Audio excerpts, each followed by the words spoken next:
ഇപ്പോൾ മനാഫ് ലൈനിലുണ്ട്. മനാഫെ, ഇപ്പോൾ ഞാൻ അഭിഷേകുമായിട്ട് സംസാരിച്ചപ്പോൾ ആ ബോഡി റിക്കവർ ചെയ്ത വിവരം അദ്ദേഹം കൺഫേം ചെയ്തിട്ടില്ല.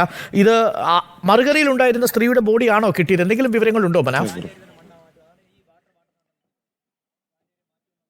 അത് അതാവാനാണ് ചാൻസ്. ഒരു സ്ത്രീന്റെ ബോഡിയാണ്. നമ്മൾ ആ പുഴയുടെ ഏത് ഭാഗത്തുനിന്നാണ് കിട്ടിയത്? എനിക്കൊന്നു നമ്മുടെ ഈ മണ്ണിടിച്ച് കിടക്കുന്ന ഭാഗത്തു നിന്നാണോ കിട്ടിയത്, പുഴയുടെ താഴെ? അതെ അതെ, വെള്ളത്തിൽ നിന്നാണ് കിട്ടിയത്. അതപ്പോൾ മറുകരയിൽ താമസിച്ചിരുന്ന ആ ഉൾവര എന്ന് പറയുന്ന ഗ്രാമത്തിലുള്ള സ്ത്രീയുടേതായിരിക്കും. ഇപ്പൊ ജസ്റ്റ് ഒരു 10-20 മിനിറ്റ് മുന്നേ കിട്ടിയിട്ടുള്ളൂ. ഓക്കെ മനാഫെ, നമ്മൾ ഇന്നലെ കൊടുത്ത് 25 പേരുടെ ലിസ്റ്റ് അസിസ്റ്റന്റ് കമ്മീഷണർ അംഗീകരിച്ചതല്ലേ? അംഗീകരിച്ചതല്ലേ? സാറിന് അറിയാലോ അത്. അതെ, MLA എന്നോട് പറഞ്ഞത് ആ MLA തന്നെ അതിന്റെ പെർമിഷൻ വാങ്ങി തരാമെന്ന്. ഇടപെട്ടിട്ട്, അതെ, സാറൊക്കെ കൂടിയല്ലേ ഇടപെട്ടിട്ട് ഇതൊക്കെ ചെയ്ത്. അതെ, ഇപ്പൊ എന്താ പറഞ്ഞ, അത് റിട്ടേൺ ആയിട്ട് അതിന്റെ ഓർഡർ ആയിട്ട് കിട്ടണമല്ലോ ഇവർക്ക്. അത് MLA ഇന്നലെ വൈകുന്നേരം ചെയ്യും എന്ന് പറഞ്ഞിട്ടല്ലേ MLA അവിടുന്ന് പോയത്. MLA നമുക്ക് വാക്ക് തന്നിട്ടല്ലേ പോയത് മനാഫ്. നമ്മുടെ മുന്നിൽ വെച്ചാണ്, എനിക്കാണ് വാക്ക് തന്നത്, നമ്മുടെ മുന്നിൽ വെച്ച്. നിങ്ങൾ പറഞ്ഞതുപോലെ 25 പേരുടെ പേര്. ഈ MLA പിന്നെ അതിനുശേഷം എന്നോട് ചൂടായി. ഈ MLA എന്നോട് ചൂടായി. കാരണം പിന്നെ പറയണത് എന്താ പറഞ്ഞു കഴിഞ്ഞാൽ, എന്ത് സൗകര്യം അങ്ങ് ചെയ്തു തരാത്ത അങ്ങനെ. അപ്പം ഞാൻ പറഞ്ഞു, സാറേ 7 ദിവസം ഈ കർണാടകയിലുള്ളവരൊക്കെ ഒരുമിപ്പിച്ച് കൂട്ടാനുള്ള പരിപാടിയാണെന്നൊക്കെ ചോദിച്ചു. ഞാൻ പറഞ്ഞ അല്ല, ആ 7 ദിവസമായി ഇന്നലത്തേക്ക്, ഇന്ന് 8-ാം ദിവസമാണ്. 7 ദിവസത്തിൽ ഇതുവരെ ഒരു ഭക്ഷണവും വെള്ളവും ഒന്നും ഒരാളും കൊണ്ടു തന്നില്ല. ഇത് കേരളത്തിലാണെന്നുണ്ടെങ്കിൽ എല്ലാ ഫെസിലിറ്റിയും കിട്ടും.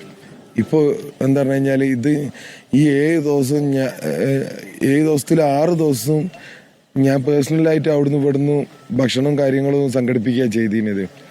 7ാമത്തെ ദിവസം ഇവിടുത്തെ ലോക്കൽ ആളുകൾ നമുക്ക് ഇനി മുതൽക്ക് ഇവിടുന്ന് അങ്ങോട്ടുള്ള ഭക്ഷണവും ഏറ്റ്. മേജറും സംഘവും അവിടെ എത്തിയിട്ടുണ്ടല്ലോ അല്ലേ, ആർമി? അവരിവിടെ തന്നെ ഉണ്ട്.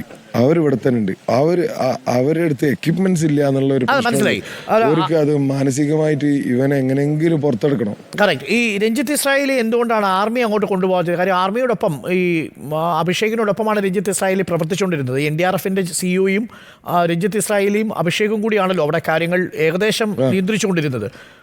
അവരും ഇപ്പോൾ രഞ്ജിത്ത് ഇസ്രായേലി അങ്ങോട്ട് കൊണ്ടുപോയില്ലേ? അതെ അതെ അതെ. അല്ല, ആർമി ഈ സൈഡിൽ നിന്നല്ല വരിക. ആർമി മറ്റേ സൈഡിൽ നിന്നാണ് വന്നത്. ആർമി മറ്റേ സൈഡിൽ നിന്നാണ്. ഓക്കെ, ഞാൻ അഭിഷേകിന് മെസ്സേജ് അയച്ചിട്ടുണ്ട്. അഭിഷേകിനെ ഞാൻ നേരത്തെ വിളിച്ചു. അഭിഷേക് അവിടെ എത്തിയ സമയത്താണ് ഞാൻ വിളിച്ചത്. അപ്പോൾ അഭിഷേക് ആ കാര്യം ഒന്ന് നോക്കിയിട്ട് തിരിച്ച് വിളിക്കാമെന്നാണ് പറഞ്ഞിരിക്കുന്നത്. എന്തായാലും അവിടെ അല്പസമയം കൂടി തുടരുക.